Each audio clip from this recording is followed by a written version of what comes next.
Hello, my name is Juhi, and I wasn't always the woman they clapped for.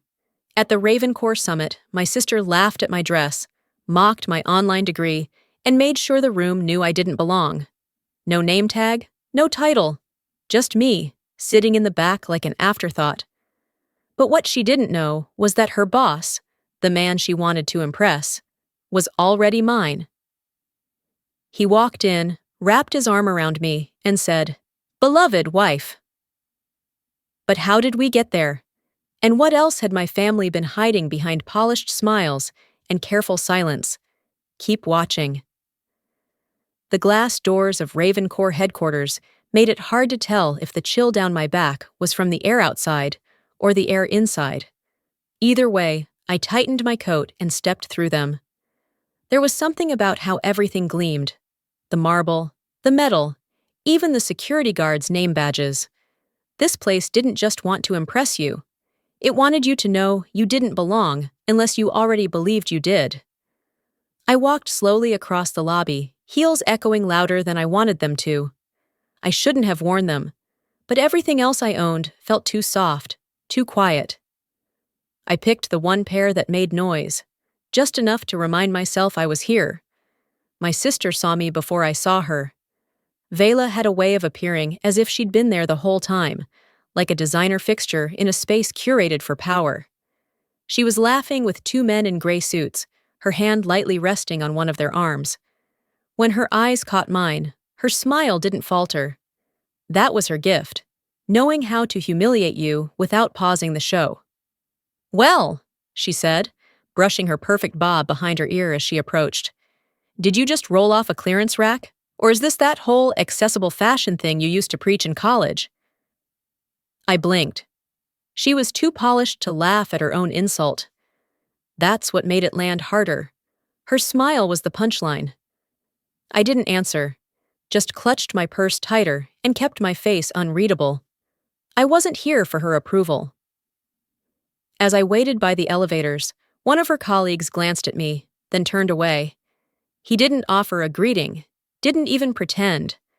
I was invisible unless Vela chose to shine her spotlight. And right now, I was just background. "You still telling people that online certification counts as a real degree?" She added lightly, as if discussing brunch options. "That's adorable." My stomach clenched, but my lips held the same neutral curve. I didn't come here to be acknowledged. I came because it was time to stop disappearing. The elevator dinged. I stepped in without waiting for her to finish. Upstairs, the summit welcome was already underway. A dozen chairs arranged in a half circle, screens lining the walls, bold statements in sans serif font. Innovation, compliance, culture. They loved buzzwords here, so long as you said them with a straight face and a six-figure salary. I sat at the far end, where no nameplate waited. The others were already mingling, handing out business cards like candy. No one looked twice at me. Vela entered with her department, voices trailing her like perfume. Her outfit was textbook executive. Navy silk blouse, pencil skirt, heels so sharp they could cut concrete. She took her place at the front of the room, greeted every VP by name, smiled strategically. When she saw me seated in the back, she didn't flinch. Not a nod, not even a flicker. "Let's get started," she said, not to me. "We've got a full schedule, and I'd like to keep things efficient." I kept my gaze on the projector light. No one offered me coffee. Not that I expected any. Halfway through the intros, a junior manager approached me from behind. "Are you with catering?" he whispered, eyeing the notepad in my lap. I shook my head once. "I'm observing." "Oh," he said, like he'd just opened the wrong door at a party. "Sorry." He scurried back to the center like I might contaminate his chances. Vela never corrected him. She was too busy nodding along to someone's recycled take on digital accountability. I watched her, not as my sister, but as a case study. A woman who had made her career out of presentation. She wore power the way some people wore cologne, visible, artificial, but undeniably effective. As the meeting went on, I found myself drifting, memory pushing against the surface. I remembered being 16, showing Vela my first interface project. She said the UI was cute, but a bit chaotic, like I'd thrown glitter on a calculator. I remembered being 24, submitting my ethics framework to a nonprofit incubator. The feedback came back weeks later, nearly word for word what I had written, but credited to another advisor. And now, here I was, in a room full of suits who saw my presence as a misprint. Still, I didn't shrink. I leaned forward, took notes, listened to every word. My silence wasn't passive. It was investigative. Let them think I was invisible.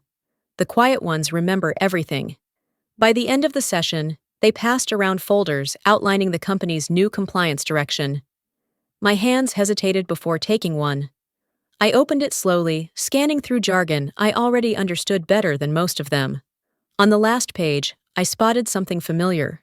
A diagram I'd drafted 6 months ago for a side contract I never got credit for.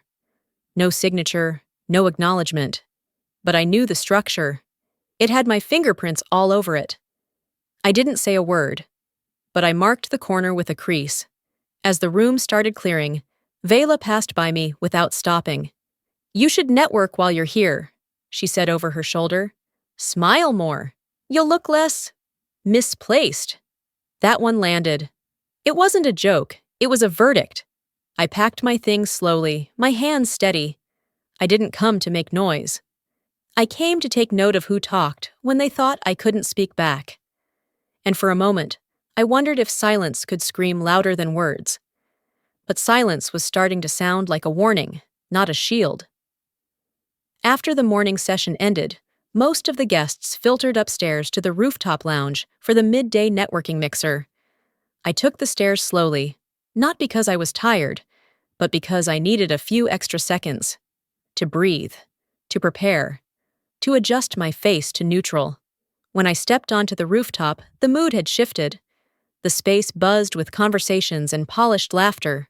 Finger foods were passed around on white ceramic trays, and everyone wore their name badges like mini armor.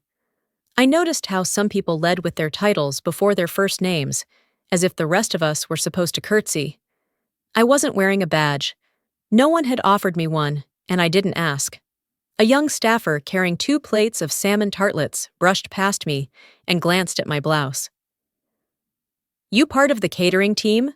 he asked, voice casual, eyes not curious but dismissive. I just gave him a short nod. No energy wasted. Another man, this one older, a manager maybe, approached a few moments later and tilted his head. "Whose +1 are you?" There was no malice, just assumption. I stepped to the far side of the space and sat at a cocktail table no one else wanted. It was wedged between 2 planters and too close to the speakers. I didn't mind. At least from there, I could see everything. Clinks of glasses, conversations about venture rounds, phrases like market resilience and scaling responsibly floated through the air like cologne you didn't ask for. From across the deck, Vela spotted me. She moved like always, shoulders back, smile soft, chin high.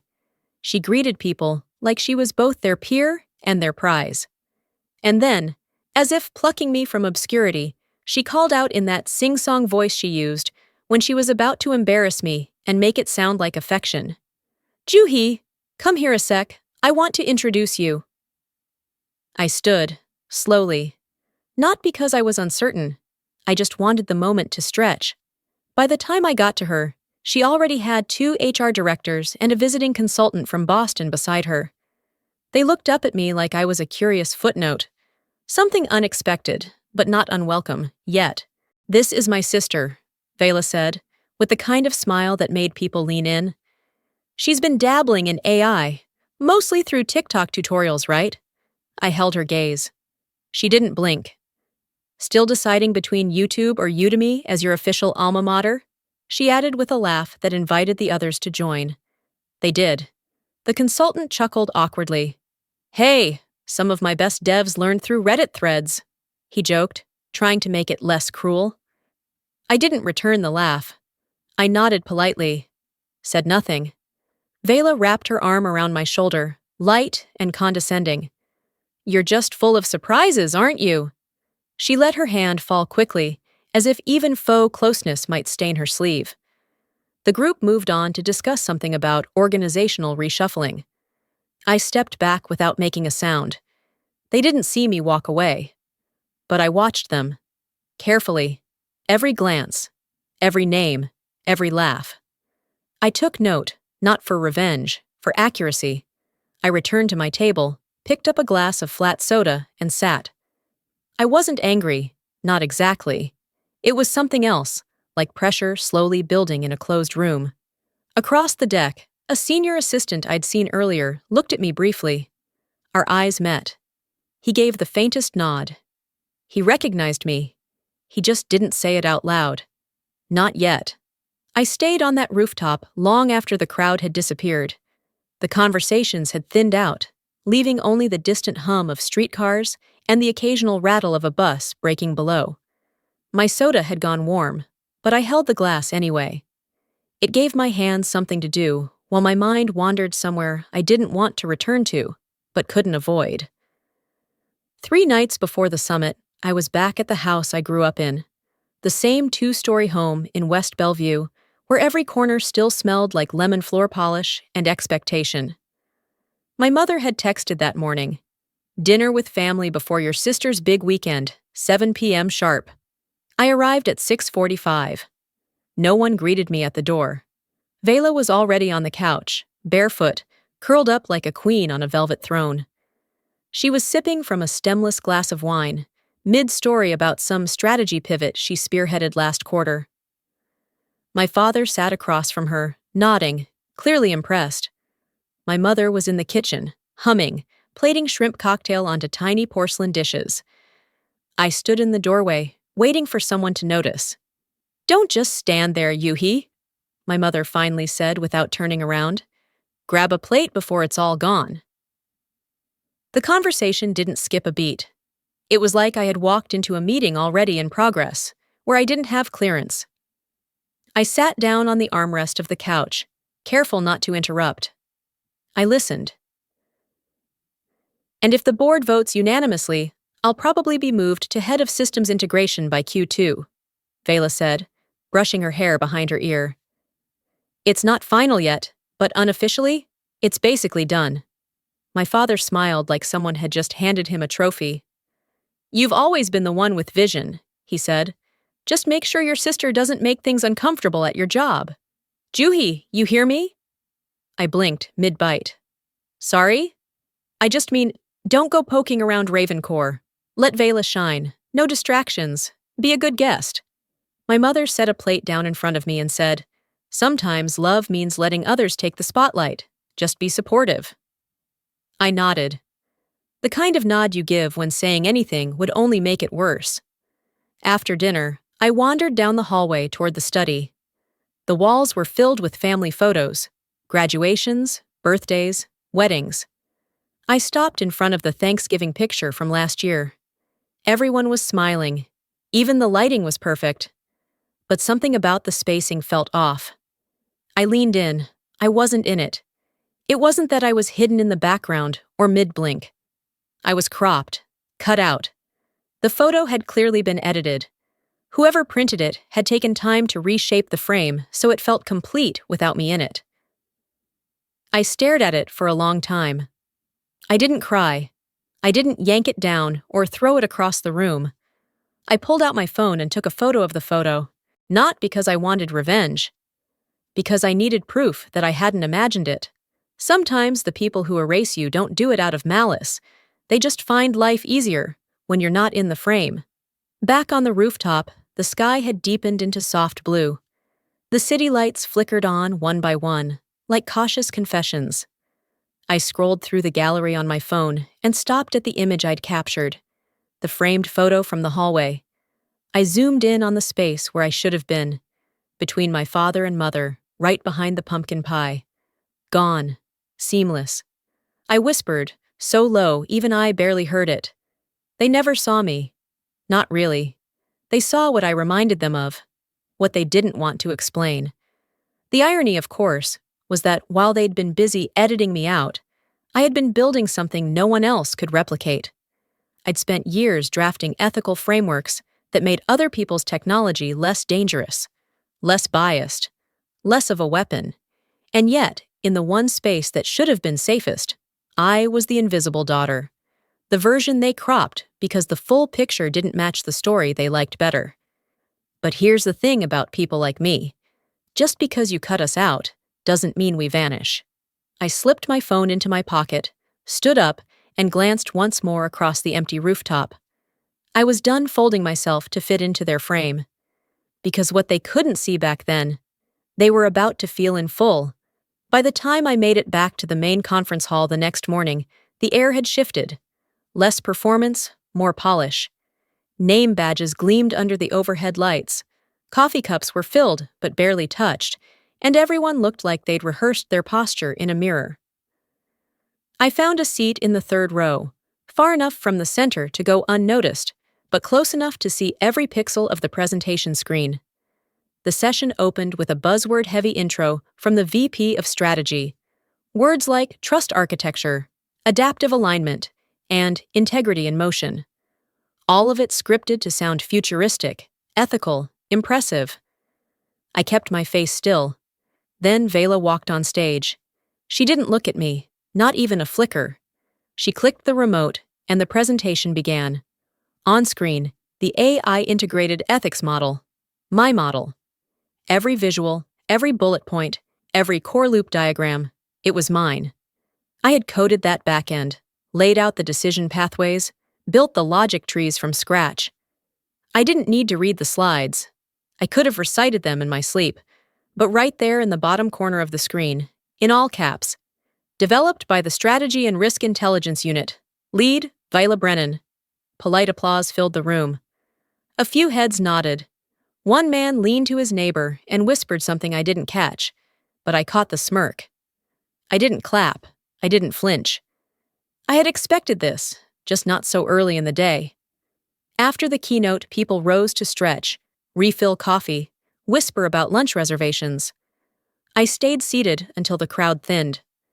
At the water station, I ran into a guy from the tech team, mid-20s, tall, nervous fingers.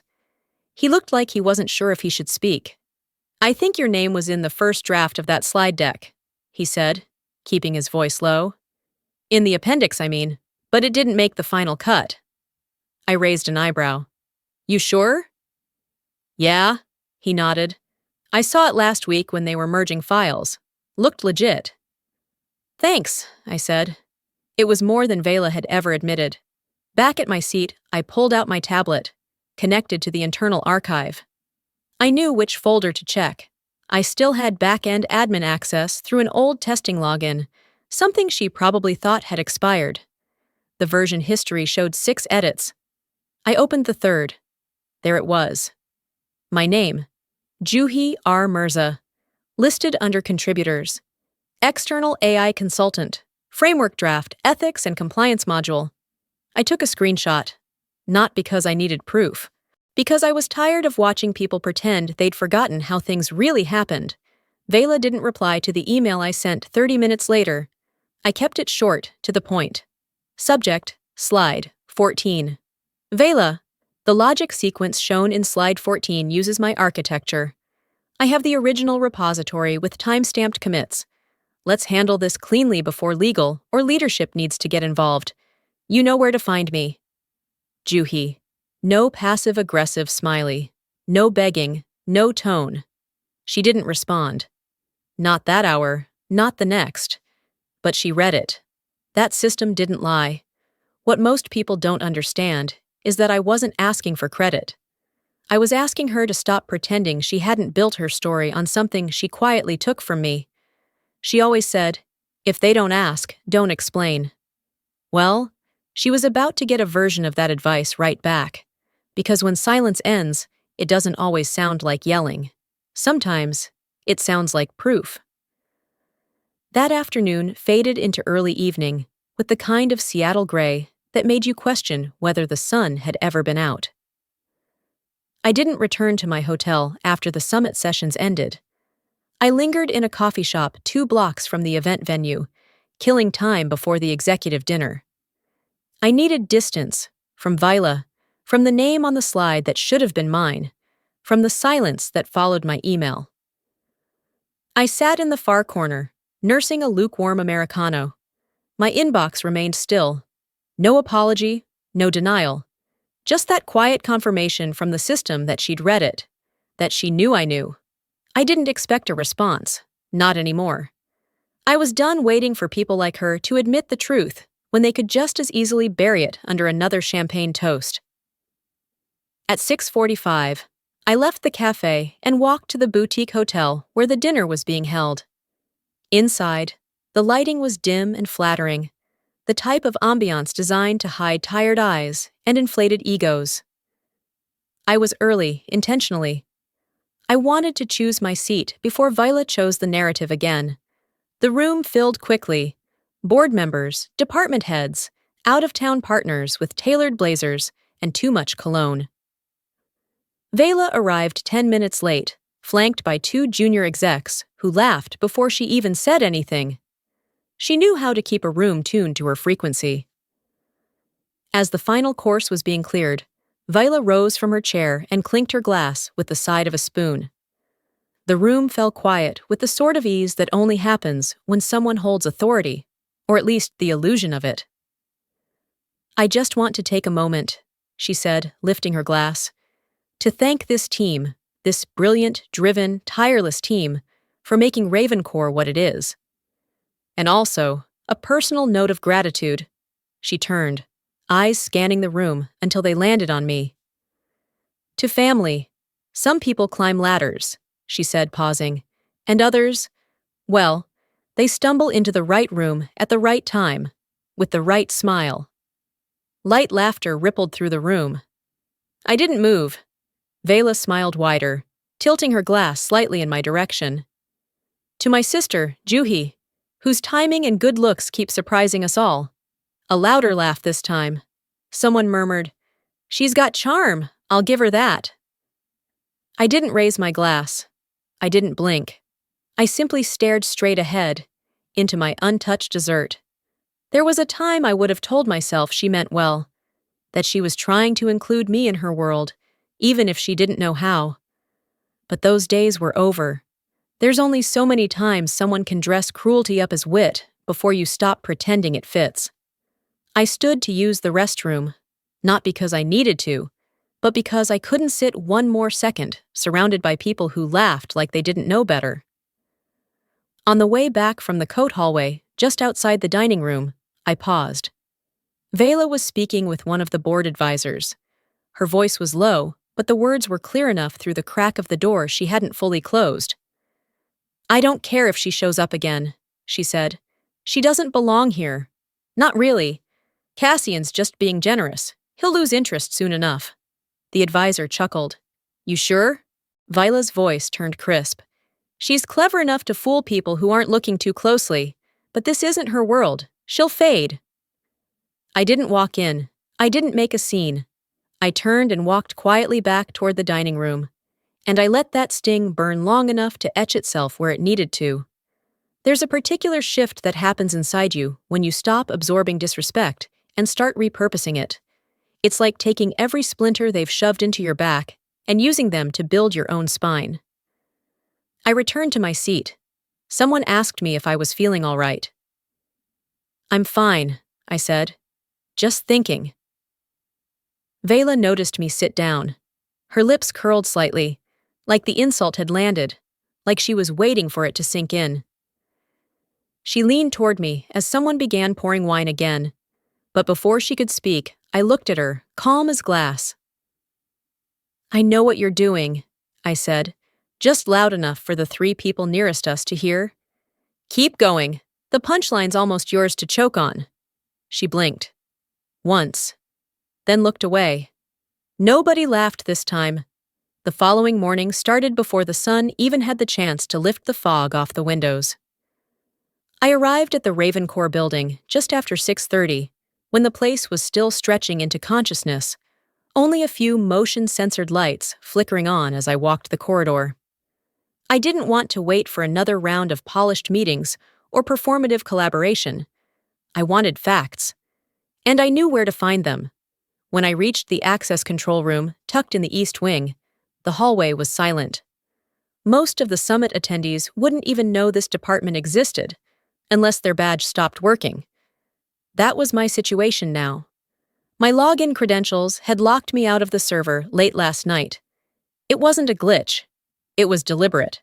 The help desk assistant, a young woman named Zoraya, I vaguely remembered from the security orientation video, blinked at her screen when I explained the issue. "Are you Juhi Mirza?" she asked, adjusting her glasses. "Yes," I said, calm, controlled. "I was a freelance consultant for the ethics compliance module last quarter. Cassian approved the access extension through the summit." She clicked a few keys. Her brows drew in. "That explains it," she said, spinning the monitor slightly. "Your user profile was flagged as inactive external contributor last night, timestamped around 11:42 p.m. I didn't react, but I already knew.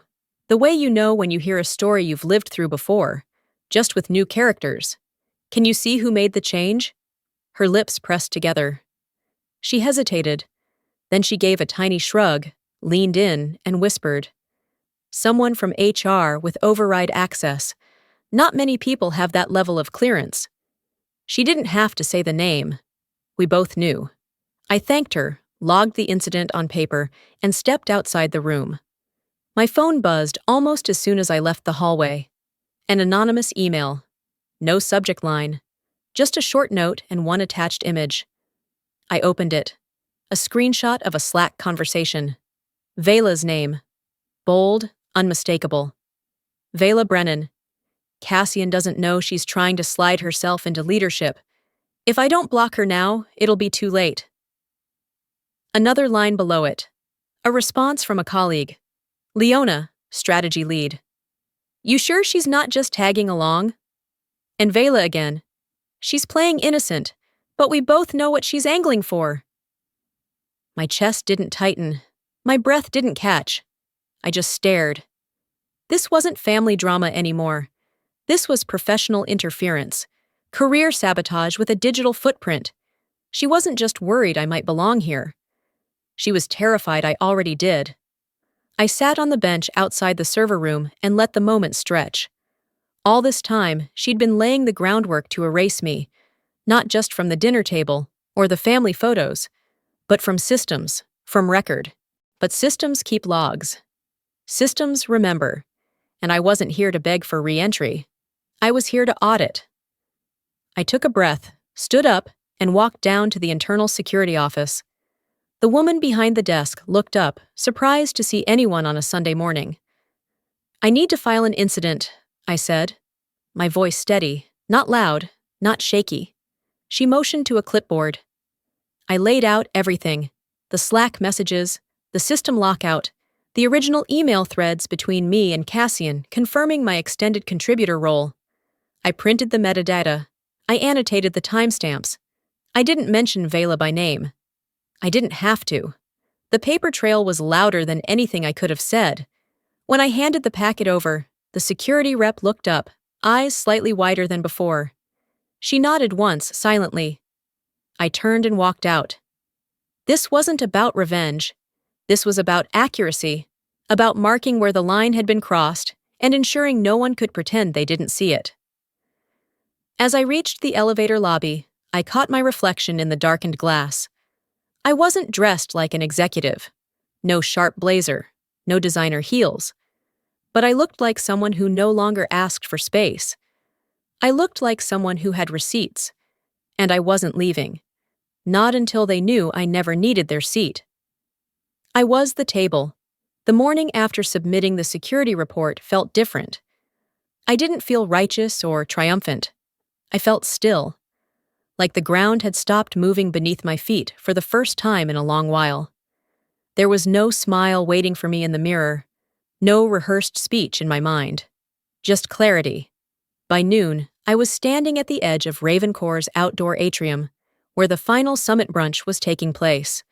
White linen tables dotted the space, filled with polished cutlery and people who knew exactly how to look like they belonged. I hadn't intended to arrive early, but I didn't sleep much, and waiting in my hotel room felt more exhausting than walking into the lion's den one more time. Vela was already here, of course. She stood by the juice bar in a cream dress, laughing a little too loudly at something a mid-level manager said. Her hair was twisted up like always, her earrings small and sharp. She looked every bit the woman they assumed had built the empire. She'd built something, sure, but not alone, and definitely not honestly. I moved to the far edge of the space, closer to the servers organizing plates. I hadn't been standing there more than a minute when a college-aged intern turned to me with a tray balanced in one hand. "Hey, can you run these to table 5?" he asked casually, without hesitation. "Thanks." I glanced down at the 2 trays, small breakfast plates, half filled with fruit and avocado toast. He didn't wait for an answer. He just walked off. I didn't correct him. I picked up the trays, walked calmly through the center of the atrium, and delivered them to table 5. No one at the table even looked up to thank me. One man gestured with his chin toward a napkin that had fallen. I placed it beside his plate without a word. Then I turned, walked to an empty seat in the corner of the space, and sat. Vela saw the whole thing. Her eyes followed every step, and I knew she wouldn't say a word. The moment had been handed to her, a mislabeling, a public assumption, the kind of accidental insult she loved most. And yet, I didn't feel humiliated. I felt grounded. A few minutes later, the flow of conversation shifted. People began trickling toward the buffet and coffee bar. I remained seated, watching, observing. This had become a familiar rhythm, being mistaken for someone lesser, and then choosing not to correct them until the moment mattered. A man approached me from across the patio. Late 50s, linen suit, slightly wrinkled, European accent. He smiled as he nodded toward my outfit. "That's Milan, yes? The 2022 drop, if I'm not mistaken." I met his gaze. "Yes, it is." "I saw the prototype at a closed-door event in Zurich," he continued. "Cassian's wife wore it with the custom heel. Understated, but very recognizable." His eyes flicked to my face, assessing. "Are you part of the brand advisory team?" Before I could respond, Vela materialized beside us. I watched her force her smile into shape. "She's not in fashion," she said with a laugh too polished. "Just here for moral support." The man raised an eyebrow. "Ah, I assumed otherwise. There's something familiar about her presence." I turned slightly toward him. "I worked on the original ethics compliance model for Ravencore," I said. "Back-end architecture, mostly. But I've stopped apologizing for being in the room." There was a pause. Not uncomfortable, just precise. He offered his hand. "Benoit Moreau, independent investor, Paris and DC. I'd love to learn more about your work. Off record, of course." I shook his hand. "Happy to." As he walked off, Vela turned to me, her jaw tight enough to reveal the tension she couldn't blink away. "You've got a way of showing up where you don't belong," she said, voice low. "And you've got a habit of confusing being noticed with being relevant," I replied, sipping from my glass. A few heads nearby turned. We were no longer performing for each other. Now the room was watching. Throughout the next hour, several guests redirected questions meant for Vela back to me. "Juhi, could you clarify what that architecture supports? You worked directly with Cassian's compliance team, right?" She tried to pivot the spotlight back toward herself, but every time it slipped. Not because I shouted over her, because I didn't need to. By the time she made one last attempt to re-establish dominance, it came out sharp, almost brittle. "Some people think being present means being essential." I placed my coffee cup down with deliberate calm. "And some mistake sitting near the power for being the one who built it." The silence that followed wasn't awkward. It was final. By late afternoon, the chatter of brunch had faded into scattered conversations and lingering glances. People were starting to check out of hotels, collect their coats, coordinate airport rides. The summit's final event, the closing keynote, was scheduled for 6 p.m. Sharp. Dress code, business formal. Tone, celebratory, reflective, forward-facing, Vela's favorite performance space. I didn't go back to my room. Instead, I walked down the waterfront, letting the breeze undo whatever polish I had forced into my posture over the weekend. I needed to feel the wind against my skin, to remind myself this body wasn't just for standing still and smiling through things.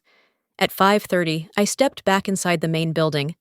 My dress, the same Milan one that had confused Vela's guests hours earlier, fit me better now than when I first wore it. Not because my body had changed, but because my spine had. The keynote was held in the glass auditorium at the heart of Ravencore's campus. Rows of dark velvet seats, an LED backdrop, branded podium. Every seat was filled, executives, department heads, investors, guests in tailored silence. I slipped into an aisle seat near the center, unnoticed. Viola took the stage with the poise of someone used to being mic'd up. Her voice projected easily, her smile measured. At Ravencore, she began, we believe legacy isn't just built with code. It's built with character, with clarity, with presence. I heard the shift before I saw it, the subtle change in sound, the quiet. The door near the back opened, and Cassian walked down the aisle. He wasn't on the agenda. He didn't wait for applause. He stepped directly onto the stage, bypassed the prompter, and stood beside Vela, facing the audience. There's one thing I need to add before we close, he said. Vela froze, lips slightly parted. Legacy, he said, is often credited to the ones holding the mic, but it's built by the people who were never asked to stand here. He turned to the audience, then to me. Beloved wife, he said, calm and direct, can you join me? A silence thicker than any boardroom I'd ever sat in wrapped around the room. I stood. Each step toward the stage felt like a page turning. No one looked at Vela now. As I reached the stage, Cassian offered no hand, no grand gesture, just space beside him. I didn't thank him. I didn't need to. I placed the phone, I took the mic. I didn't come here to defend myself, I said. I came to clarify something we often overlook. I clicked the controller in my hand. A slide appeared on the screen behind us. AI Ethics Module, Conceptual Draft, Juhi R. Mirza, 2021. Another slide. Timestamps, commits, server backups, email exchanges.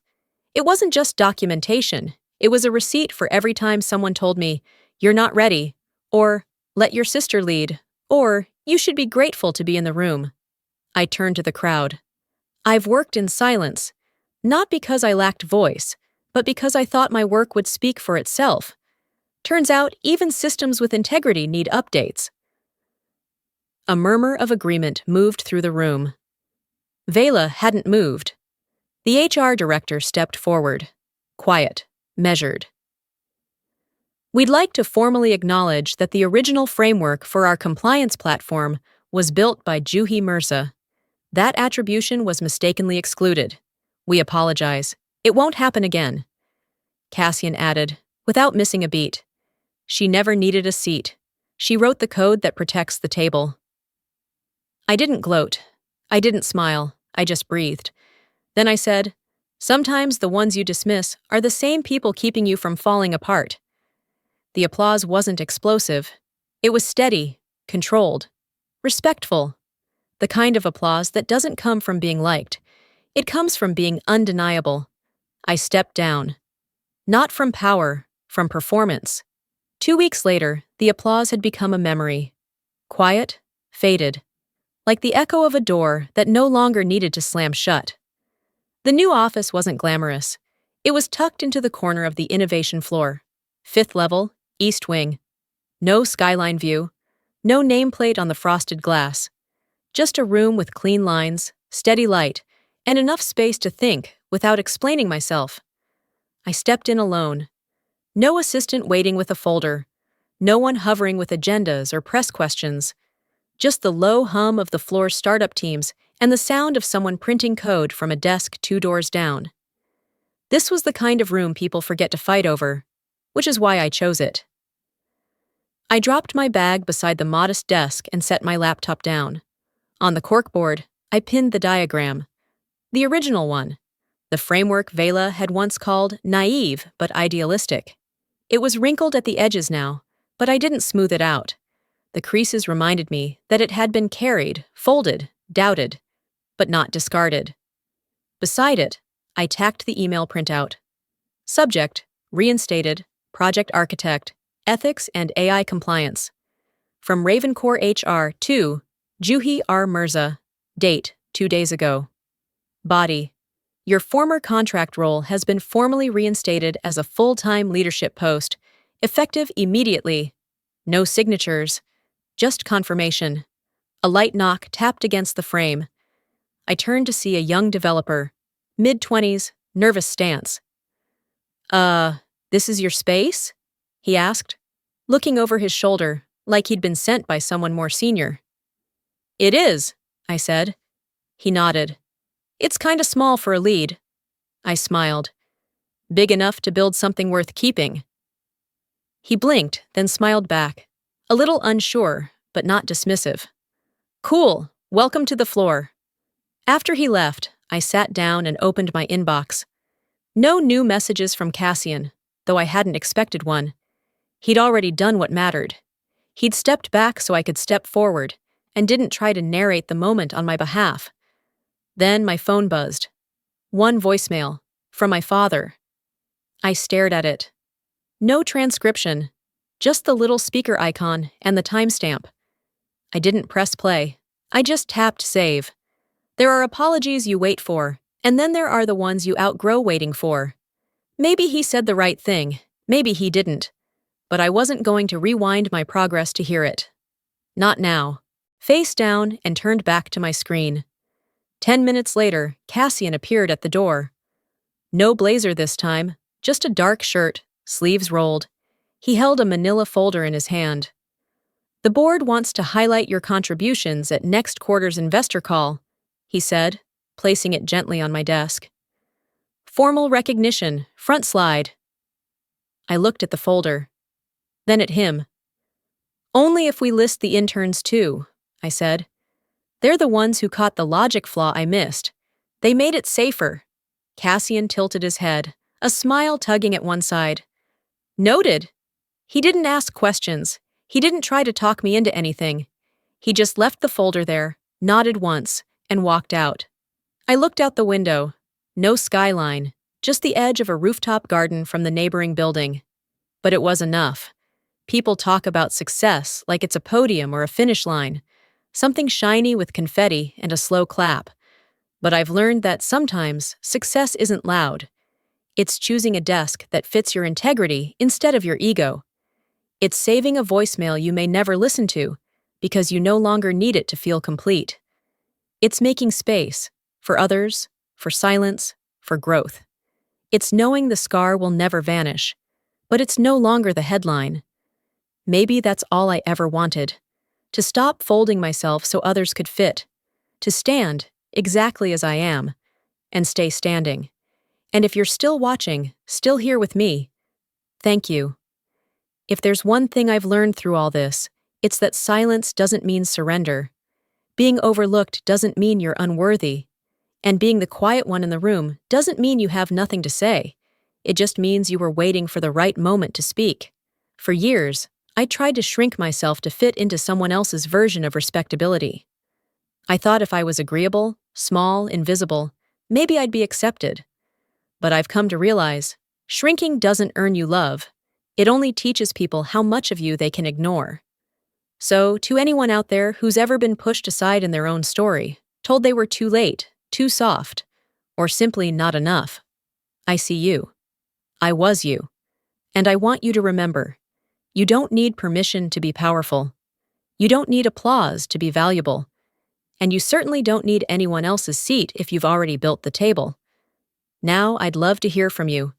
Have you ever felt like you had to fold yourself smaller just to make others more comfortable? Or maybe you've reached a point in life where you finally said, enough. Tell me about it in the comments. Drop a 1 if this story touched your heart, or let me know where you're watching from. If it didn't connect with you, I'd still love to know why. What would your story sound like? And if this video gave you something, strength, clarity, or just the sense that you're not alone, Please don't forget to subscribe to the channel so you don't miss what's coming next. There are more stories ahead, and maybe one of them is yours.